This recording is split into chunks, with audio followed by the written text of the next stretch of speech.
Imagínense por un segundo un documento de 22 puntos que básicamente propone fusionar la tecnología de Silicon Valley con el poder militar a una escala que jamás hemos visto. Bueno, de eso exactamente trata este análisis. Hoy vamos a desglosar el controvertido manifiesto publicado por el gigante de datos Palantir, una propuesta súper audaz que redefine por completo la relación entre la tecnología corporativa privada y la seguridad estatal y global. Es un tema fascinante y a la vez bastante complejo, así que vamos a meternos de lleno para entender qué proponen y por qué han encendido las alarmas de tantos expertos internacionales. Para que se den una idea de cómo vamos a estructurar todo, aquí está nuestra agenda. Primero, el manifiesto tecnológico de 22 puntos. Segundo, la inteligencia artificial en el campo de batalla. Tercero, la red de vigilancia nacional. Cuarto, el ascenso del tecnofascismo. Y quinto, un deber hacia la humanidad. Así que arranquemos con la sección 1, el manifiesto tecnológico de 22 puntos y la visión de Alex Karp. A ver, para entender la magnitud de este debate, tenemos que mirar de dónde sale todo esto. Este manifiesto no apareció por arte de magia. De hecho, resume las ideas de un libro escrito nada menos que por el director ejecutivo de Palantir, Alex Karp. Y fíjense en esta declaración, que DW News reportó a partir de una publicación oficial de Palantir en la red social X.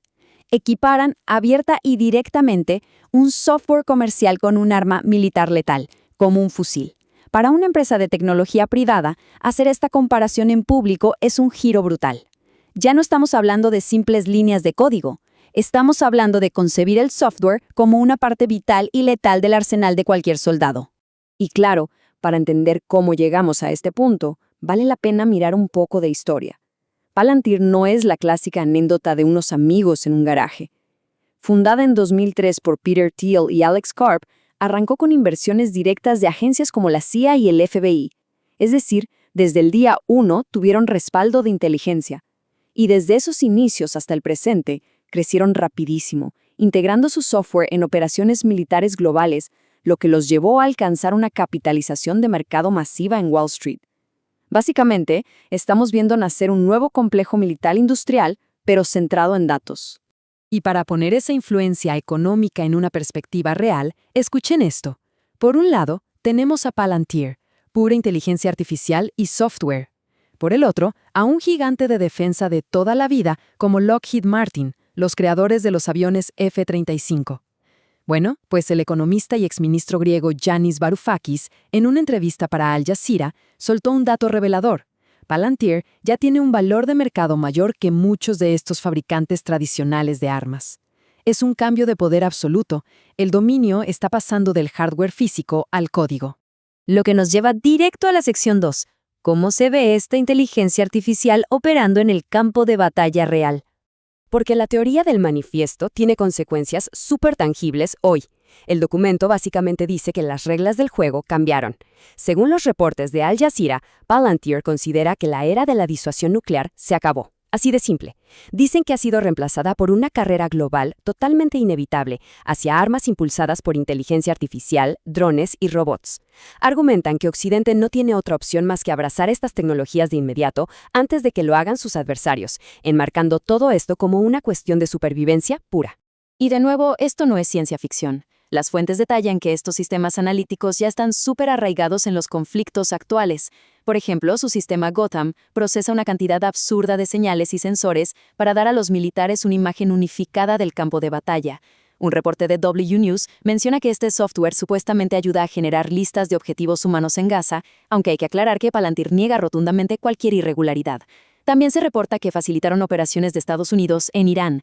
Por otro lado, en Al Jazeera, Varoufakis vinculó un programa llamado Maven con un ataque donde trágicamente perdieron la vida 180 niñas de una escuela, así que el costo humano de usar algoritmos para decidir quién es un objetivo militar está bajo una lupa gigante.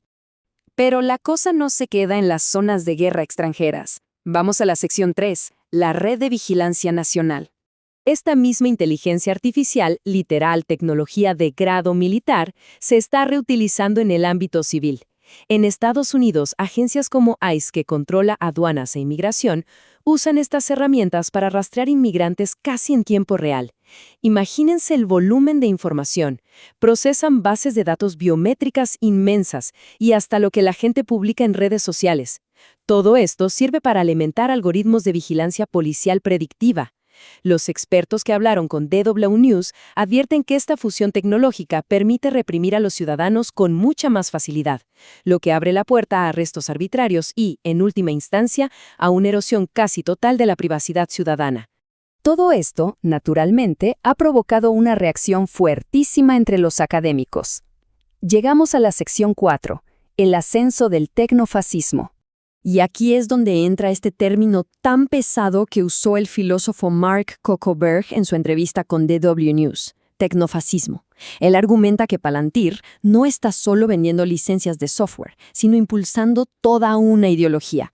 Es un sistema donde se mezclan la vigilancia de alta tecnología con los intereses militares, creando una visión del mundo que pone a la seguridad nacional por encima de absolutamente todo lo demás. En esta ideología siempre hay un enemigo percibido, del cual hay que defenderse usando todo el peso de la tecnología. Y las críticas se ponen aún más intensas. Fíjense en lo que dijo Yanis Varoufakis en Al Jazeera. Él sostiene que el documento va mucho más allá de los negocios. Lo llama directamente una justificación ideológica para el retorno al racismo armado.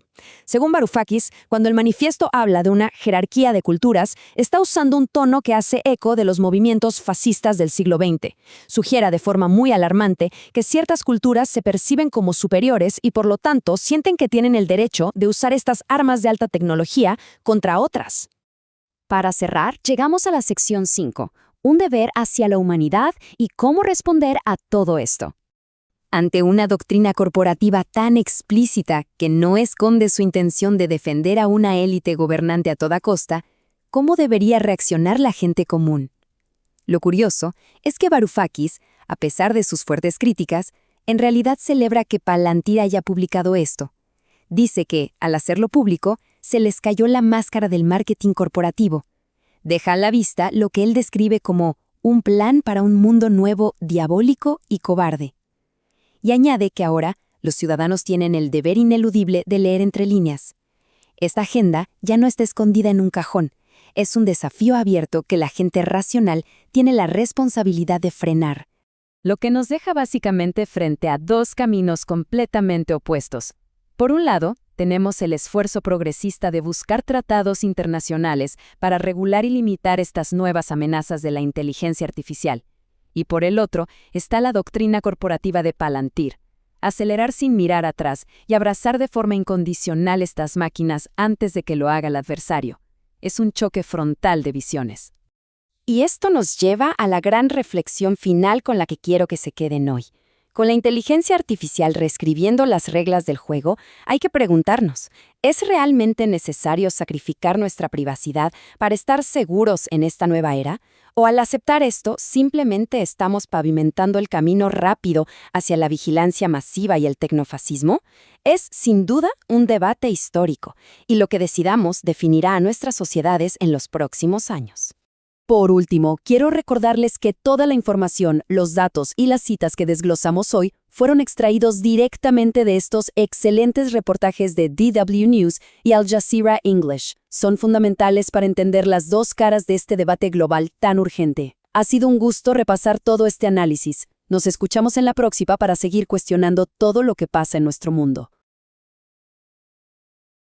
Llegar al punto clave no siempre es fácil, pero aquí siempre buscamos el quid. Gracias por tu tiempo y por tu curiosidad. Suscríbete para más respuestas y, como siempre, gracias por estar ahí.